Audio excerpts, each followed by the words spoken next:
মমতা ব্যানার্জি বাংলায় 10 টাকা করে পেট্রোল ডিজেলের দাম বেশি দিচ্ছে, বিজেপিকে ক্ষমতায় আনুন, দিল্লি, বিহার, ইউপির মতো 10 টাকা করে কমে পেট্রোল ডিজেল পাবেন বললেন তৎকালীন বিরোধী দলনেতা শুভেন্দু অধিকারী। বর্তমানে উনি মুখ্যমন্ত্রী।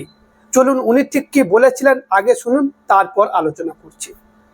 মমতা ব্যানার্জির পেট্রোল ডিজেলের দাম অন্য রাজ্যের থেকে 10 টাকা এখানে বেশি।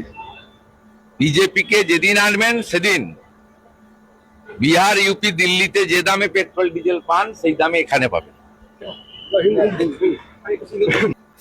দর্শক শুনলেন, উনি বললেন মমতা ব্যানার্জি 10 টাকা করে তেলের দাম বাড়িয়ে রেখেছে। এখন তো আপনাদের ডবল ইঞ্জিন সরকার, তারপরেও কেন পেট্রোল ডিজেলের দাম,